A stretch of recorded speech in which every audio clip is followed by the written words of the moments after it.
শরীরে ভগবানের ট্যাটু করলে কি পাপ হয়? প্রেমানন্দ মহারাজ যা বললেন জানলে অবাক হবেন। আজকের যুগে ট্যাটু একটি ফ্যাশন ট্রেন্ডে পরিণত হয়েছে।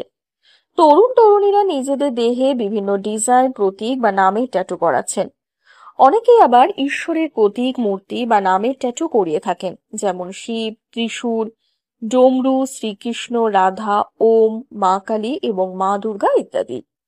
কিন্তু প্রশ্ন উঠছে, ঈশ্বরের নাম বা ছবি শরীরে ট্যাটু করা কি ধর্মীয় দৃষ্টিকোণে সঠিক, নাকি এটা ঈশ্বরের অপমান? এই প্রসঙ্গে ভারতের এক জনপ্রিয় এবং সম্মানিত ধর্মগুরু স্বামী প্রেমানন্দজি মহারাজ যা বলেছেন তা সকল ভক্তের জানা উচিত। ঈশ্বরের নাম ও ছবি শুধু ট্যাটু নয়, শক্তির প্রতীক। প্রেমানন্দ মহারাজ বলেন, ঈশ্বর হলেন এক পরম শক্তি। তার নাম, প্রতীক, ছবি সবকিছুতেই অপার শক্তি রয়েছে। যখন কেউ ভক্তি ভরে ঈশ্বরের নাম জপ করে, তখন সে তার পাপ থেকে মুক্ত হয়, আত্মিক শান্তি পায়। কিন্তু সেই একই নাম বা ছবি যদি দেহে ট্যাটু করে নেওয়া হয়, তখন তার প্রতি যত্ন নেওয়া যায় না এবং এতে কিন্তু অপবিত্রতা ঘটে। তিনি আরো বলেন, ঈশ্বরের নাম বা প্রতীক কখনো অপবিত্র হতে পারে না, কিন্তু আমরা যে পরিবেশে, যে দেহে ট্যাটু করি তা সর্বদা পবিত্র থাকে না।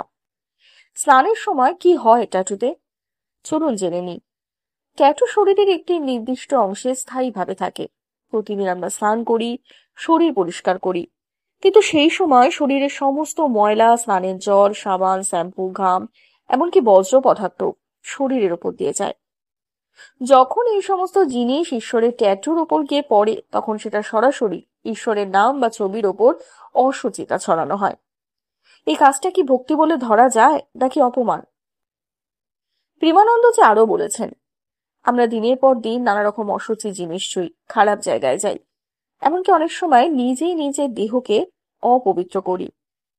সেই একই হাত বা অংশ যদি ট্যাটুর অংশে লাগে আর সেখানে যদি ঈশ্বরের ছবি বা নাম থাকে, তাহলে সেটা বড় অসম্মান। যেমন কেউ যদি হাতে বা গলায় ট্যাটু করান ওম বা শিব শব্দ লিখে, তাহলে সেই হাত দিয়ে আমরা হয়তো জুতো ছুঁই, খাই, টয়লেটে যাই এবং হাজার রকম কাজ করি, যেগুলো পবিত্রতার পরিপন্থী। শাস্ত্রে কি বলা আছে এই নিয়ে?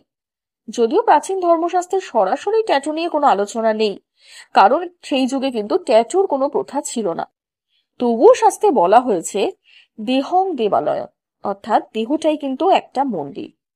তাহলে সেই মন্দিরে যদি আমরা নিজেই অপবিত্র কিছু লিখি বা আঁকি, তা কি সঠিক?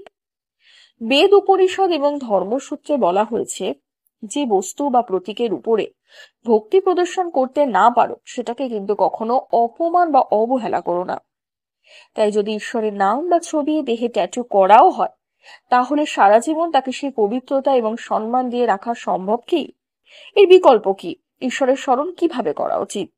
প্রেমানন্দজি বলেছেন, শরীরের উপর ট্যাটু না করে হৃদয়ে ঈশ্বরের স্থান দেওয়া উচিত। নাম, জপ, পূজা, সৎকর্ম, দান এবং ভক্তিভাবের মাধ্যমে ঈশ্বরের সান্নিধ্যে আসা যায়। আপনার যদি ঈশ্বরের প্রতি ভালোবাসা থাকে, তাহলে সে ভালোবাসা আপনার আচরণে, জীবনে এবং চিন্তায় প্রকাশ করুন। ঈশ্বরের নাম স্মরণ করুন, তার আদর্শে জীবন গঠন করুন। ট্যাটু কি আগে থেকে করিয়ে ফেলেছেন, এখন কি করবেন ভাবছেন? যদি আপনি ইতিমধ্যেই শরীরে কোনো ট্যাটু করিয়ে ফেলে থাকেন, তাহলে দুশ্চিন্তা করবেন না। প্রেমানন্দ মহারাজ বলেছেন, তৎক্ষণাৎ তা মোছার চেষ্টা না করে ঈশ্বরের কাছে ক্ষমা প্রার্থনা করুন। ভবিষ্যতে আর এমন না করার প্রতিজ্ঞা নিন। আপনি যদি ভক্তি ভরে ঈশ্বরের স্মরণ করেন, তবে তিনি কিন্তু আপনাকে ক্ষমা করবেন।